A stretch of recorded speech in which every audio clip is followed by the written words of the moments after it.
Hello दोस्तों, मैं हूं हेमंत राज और स्वागत है आप सभी लोगों का आपके अपने ही YouTube channel VH study point पे। दोस्तों, VH study point wings of vision, सपनों का पंख, ये हमारे इस चैनल का मोटो है कि आपके सपनों को हम पंख दें और आपके सपनों को पंख देने के लिए जरूरी है कि आप हमारे साथ में बने रहें। चल रही है टेंस की सीरीज और टेंस की सीरीज में हम लोग पिछले वीडियो तक पढ़ चुके हैं पास्ट इंडेफिनिट टेंस का अफर्मेटिव और नेगेटिव सेंटेंस। और इसी बीच में हम जैसा कि आपसे कहे भी थे कि हम तैयारी कर रहे हैं कि क्लास 9th और 10th को भी पढ़ाएं। हमारे साथी लोग हमें कमेंट करके भी रिकमेंड कर रहे हैं कि हाँ सर, अब क्लास 9th और 10th को भी पढ़ाया जाए, तो मैं जल्दी से जल्दी वो वीडियो लेकर के आ रहा हूँ और आपको क्लास 9th और 10th हर सब्जेक्ट पढ़ाऊँगा। और आज देखते हैं इस वीडियो में past indefinite tense interrogative negative sentence को। और इस वीडियो को देखने के बाद पूरी तरीके से कॉन्सेप्ट आपका क्लियर हो जाएगा, तो बने रहिए मेरे साथ में वीडियो के अंत तक। और अगर अभी तक आपने चैनल को सब्सक्राइब नहीं किया है तो लाल बटन को दबा करके चैनल को सब्सक्राइब कर लीजिए और बेल आइकन को प्रेस कर दीजिए ताकि हर वीडियो की नोटिफिकेशन आप तक पहुंचती रहिए। तो चलिए बिना देरी के अब शुरू करते हैं अपनी क्लास को। चलिए अब देखते हैं आज पास्ट इंडेफिनिट टेंस का इंट्रोगेटिव सेंटेंस। इंट्रोगेटिव सेंटेंस यानी कि प्रश्नवाचक वाक्य। अब प्रश्नवाचक वाक्य होते कौन से हैं, इनको थोड़ा सा समझ लेते हैं। ऐसे वाक्य जिनमें प्रश्न पूछे जाए, यानी कि जिन वाक्यों से ये पता चले कि कोई भी प्रश्न पूछ रहा है, कोई भी सवाल पूछ रहा है, ऐसे वाक्य होते हैं प्रश्नवाचक या इंट्रोगेटिव। अब इसमें इंट्रोगेटिव जो सेंटेंस होता है वो हमने पिछले जितने भी टेंस के इंट्रोगेटिव सेंटेंस के वीडियो बनाए हैं उसमें सब में समझाया, और इसमें भी एक बार आप दोहरा लेते हैं कि जो ये प्रश्नवाचक वाक्य होते हैं ये दो तरह के होते हैं। एक होता है यस नो टाइप का और एक होता है डब्ल्यूएच टाइप का। यस नो टाइप की वो होते हैं जिनमें प्रश्नवाचक जो शब्द होते हैं जैसे कि क्या, यह वाक्य के पहले ही आ जाते हैं। और जो डब्ल्यूएच टाइप के होते हैं उनके जो प्रश्नवाचक शब्द होते हैं वो वाक्य के बीच में आते हैं।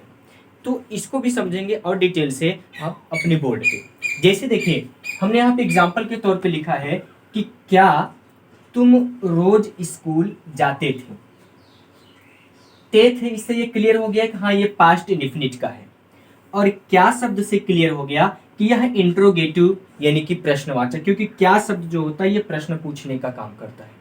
ठीक, अब प्रश्नवाचक शब्द हो गया। अब प्रश्नवाचक में ये कौन किस तरीके का प्रश्नवाचक हुआ, तो इसको समझने के लिए हमने कहा था कि जब प्रश्नवाचक शब्द वाक्य में पहले आए और इसका आंसर जो मिले वो हाँ या नहीं में, यस या फिर नो में मिले। यानी कि क्या तुम रोज स्कूल जाते थे, तो इसका जवाब होगा यस या फिर नो। तो इस तरीके के वाक्य कहे जाएंगे यस नो टाइप के। इसके सामने भी लिख देते हैं ताकि आपको ज़्यादा परेशानी ना हो। ये यस नो टाइप का हो गया। अब दूसरा यहीं पे अगर हम एग्जाम्पल पढ़ें कि वह पत्र क्यों लिखता था से कंफर्म हो गया हाँ ये टेंस जो है वो पास्ट इंडेफिनिट का है। और क्यों शब्द से यह स्पष्ट हो गया कि यह जो है ये डब्ल्यूएच टाइप का है। क्यों? क्योंकि यहाँ पे यस नो को छोड़ करके कोई दूसरा जवाब मिलेगा। और सबसे बड़ी बात कि यहाँ पे जो प्रश्नवाचक शब्द होंगे ये हमेशा वाक्य के बीच में ही आएंगे, पहले नहीं आएंगे। और यस नो टाइप वाले में वाक्य में पहले आ जाएगा और उसका जो आंसर मिलेगा वो यस नो में छोड़ करके कुछ और मिलेगा, कोई रीजन बताएगा, तो उससे पता चल जाएगा कि हाँ ये है इंट्रोगेटिव सेंटेंस यानी कि प्रश्नवाचक वाक्य है। अब ये तो क्लियर हो गया कि हाँ प्रश्नवाचक वाक्य होते कौन से हैं। अब प्रश्नवाचक जो पास्ट इंडेफिनिट का है इसके लिए नियम क्या है, तो नियम को देख लेते हैं। नियम ये है कि सबसे पहले क्वेश्चन वर्ड यानी कि हम लिखते हैं प्रश्नवाचक शब्द को पहले,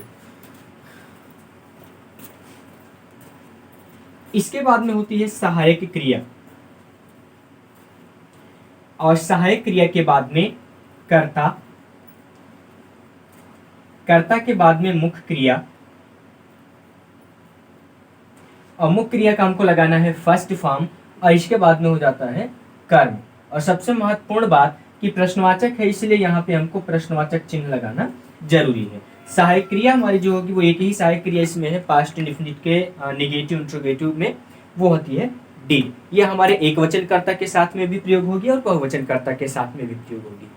ठीक, तो हमें लगता है कि अब यह समझ में आ गया होगा। थोड़ा सा इसका नोट डाउन पॉइंट देख लेते हैं कि क्वेश्चन वर्ड यानी कि जो प्रश्नवाचक शब्द है ये उसी पे लिखे जाएंगे जो वाक्य हमारे होंगे WH टाइप से स्टार्ट, यानी कि WH टाइप वाले जो होंगे। जैसे अभी यहाँ पे हमने समझाया कि हाँ ये कौन सा है, ये WH टाइप का है। तो जो WH टाइप का होगा इसी WH टाइप वाले में इस प्रश्नवाचक शब्द की अंग्रेजी लिखी जाएगी। अगर यस नो टाइप का है, ये वाला यस नो टाइप वाला है, तो यहाँ क्या की अंग्रेजी हमको वाक्य में जब ट्रांसलेट करते हैं तो इसको नहीं लिखनी। ये बात हमेशा याद रखिएगा कि जब भी यस नो टाइप का होगा तो प्रश्नवाचक शब्द पहले होगा, उसकी अंग्रेजी हमें नहीं लिखनी है, उसकी जगह पे सिर्फ और सिर्फ सहायक क्रिया ही लिखी जाती है। लेकिन या WH टाइप वाला है तो WH टाइप में क्वेश्चन वर्ड यानी कि प्रश्नवाचक शब्द को पहले लिखना है, इसके बाद में हेल्पिंग वर्ब यानी कि सहायक क्रिया लिखनी है। ठीक, तो इतना ही साइड डिफरेंस है कि अगर वो WH टाइप का होगा तो पहले क्वेश्चन वर्ड लिखा जाएगा, इसके बाद हेल्पिंग वर्ब से होगा। लेकिन अगर वो यस नो टाइप का है तो शुरुआत कहाँ से हो जाएगी, हेल्पिंग वर्ब से हो जाएगी। बाकी का नियम सेम वही रहेगा। यहाँ पे हमने आपकी आसानी के लिए, आपकी समझ के लिए यहाँ पे हमने लिख भी दिया कि अगर यस नो टाइप है तो वो हेल्पिंग वर्ब से शुरुआत होगी, यानी कि यहाँ से शुरुआत हो जाएगी इस जगह से। और अगर WH टाइप का सेंटेंस है तो यहाँ से स्टार्टिंग से ही शुरुआत हो जाएगी। ठीक, तो चलिए अब देखते हैं कि इस सेंटेंस को कैसे हम हिंदी से अंग्रेजी में ट्रांसलेट करते हैं। ये वाक्य है यस नो टाइप का और यस नो टाइप में शुरुआत होती है हेल्पिंग वर्ब से। ठीक, तो हेल्पिंग वर्ब से शुरुआत होती है तो हम यहाँ पे लिख देंगे सबसे पहले डिड, ये हमारी हेल्पिंग वर्ब हो गई। हेल्पिंग वर्ब के बाद में करता है सब्जेक्ट यानी कि कर्ता लिखिए, तो कर्ता यहाँ पे क्या है, तुम की अंग्रेजी क्या हो जाएगी, यू, डिड यू। इसके बाद में वर्ब मुख्य क्रिया क्या है, जाते थे, डिड यू गो, कहाँ जाते थे, अब ऑब्जेक्ट में आ गया, to school, did you go to the school, कब जाते थे, तो यहाँ पे कॉम्प्लीमेंट में आया हुआ है रोज, तो इसका हो जाएगा डेली। इसके बाद में प्रश्नवाचक चिन्ह, did you go to the school daily, क्या तुम रोज स्कूल जाते थे। एकदम सिंपली देखेंगे तो इसी नियम के आधार पे हमने बस डिड और इसकी जगह पे डिड लिख दी क्योंकि हेल्पिंग वर्ब था। इसके बाद में सब्जेक्ट, उसकी अंग्रेजी लिख दी। वर्ब माने की क्रिया, जाना था तो जाना की अंग्रेजी लिख दी। अब यहाँ पे कोई भी जो भी क्रिया होगी उसकी अंग्रेजी लिखी जाएगी। इसके बाद में कर्म लिख दिया, तो यहाँ पे था जाते थे तो कहाँ पे, स्कूल, ये हमारा कर्म हो गया था, हमने लिख दिया। और इसके बाद में कॉम्प्लीमेंट के रूप में था ये डेली यानी कि रोज, इसकी अंग्रेजी लिख दी। इसके बाद में इंट्रोगेटिव का चिन्ह लगा दिया। बस एकदम सिंपली अभी हिंदी से अंग्रेजी में बन गया, यानी कि did you go to the school daily, क्या तुम रोज स्कूल जाते थे। अब इसी तरीके से देख लेते हैं दूसरे वाक्य को, वह पत्र क्यों लिखता था। अब ये जो वाक्य है यह WH टाइप का है, वह पत्र क्यों लिखता था, WH टाइप का है। तो जब WH टाइप का होगा तो इसका स्टार्टिंग कहाँ से होगी, इसकी स्टार्टिंग होगी क्वेश्चन वर्ड से, यहीं से शुरुआत हो जाएगी। तो जब क्वेश्चन वर्ड से शुरुआत हो जाएगी तो चलिए देख लेते हैं इसको। क्वेश्चन वर्ड क्या है, क्यों, तो इसकी अंग्रेजी पहले लिख लेते हैं वाई। इसके बाद में हेल्पिंग वर्ब है डिड, इसको भी लिख लिया वाई डिड। अब इसके बाद में तो सब्जेक्ट क्या है, वाह की अंग्रेजी क्या हो जाएगी, ही, वाई डिड ही। इसके बाद में verb, why did he right, क्या लिखता था वो ऑब्जेक्ट में यानी कि पत्र, राइट लेटर। ये हो गया कंप्लीट वाक्य। अब इसके बाद में लगा देंगे प्रश्नवाचक चिन्ह। तो इस तरीके से अगर हम देखें तो बहुत ही आसानी से, अगर एक बार में आपको रूल समझ में आ गया, समझ गए तो समझने के बाद ना समझ नहीं बनोगे। अगर याद करोगे तो भूलोगे, याद आएगा तो भूलोगे, लेकिन अगर समझ जाओगे तो समझ करके ना समझ नहीं बनोगे। तो एक बार समझिए, इसको ध्यान से समझिए और ये पूरी तरीके से एकदम आसानी से पूरी जिंदगी भर के लिए याद रहेगा। मिलते हैं नेक्स्ट क्लास में, तब तक के लिए धन्यवाद। इंट्रोगेटिव नेगेटिव सेंटेंस यानी कि प्रश्नवाचक नकारात्मक वाक्य को। तो प्रश्नवाचक नकारात्मक वाक्य जो होते हैं उसमें प्रश्न भी पूछा जाता है और नहीं शब्द का भी प्रयोग होता है, जैसे क्या और नहीं। नहीं शब्द निगेटिव का काम कर रहा है और क्या शब्द इंट्रोगेटिव का काम कर रहा है।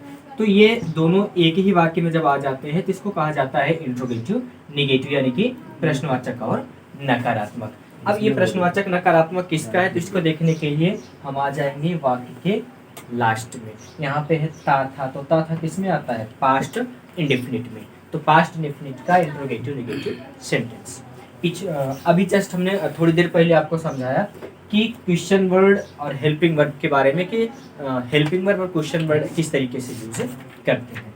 अब बहुत ज़्यादा इसमें विशेष अंतर नहीं, बस इतना ही है कि सब्जेक्ट के बाद में यहाँ पे नॉट जुड़ा हुआ है इस रूल में बस। बाकी सेम नियम इंट्रोगेटिव के जैसा ही इसमें एक नॉट को इंक्लूड कर दिया है। चलिए अब इस वाक्य को देख लेते हैं किस तरीके से इसका ट्रांसलेशन करते हैं। तो क्या शब्द है, यानी कि यस नो टाइप का। यस नो टाइप का शुरुआत इसकी कहाँ से हो जाएगी, हमारी हेल्पिंग वर्ब से शुरुआत हो जाएगी। तो हो जाएगा डिड, इसके बाद में है सब्जेक्ट यानी कि संदीप, इसके बाद में नॉट, डिड संदीप नॉट, इसके बाद में वर्ब की फर्स्ट फॉर्म टेक। अब देखिए जब चाय पीना होता है तो चाय पीने के लिए यहाँ पे हम टेक का यूज़ करते हैं, क्योंकि डायरेक्ट जब कोई भी चीज़ लगातार पीते, जैसे पानी गिलास मुंह में लगा करके पीते हैं, तो वहाँ पे होता है ड्रिंक।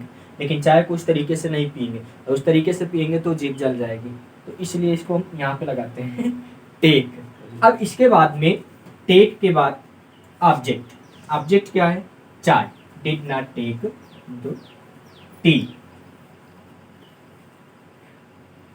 अब इस तरीके से ये पूरा वाक्य हमारा कंप्लीट हो गया कि did Sandeep not take the tea. इसके बाद में इंटरोगेटिव मार्क लगा दिया, यानी कि प्रश्नवाचक चिन्ह। अब यह वाक्य पूरी तरीके से कंप्लीट हो गया, और बहुत ही आसानी से इसको हमने हिंदी से अंग्रेजी में कन्वर्ट कर दिया। अब दूसरा वाक्य देख लेते हैं। दूसरा वाक्य है कि बिल्ली गर्म दूध क्यों नहीं पीती थी। तो क्यों शब्द आया हुआ है, यानी कि क्या, WH टाइप, तो पहले इसकी अंग्रेजी लिखेंगे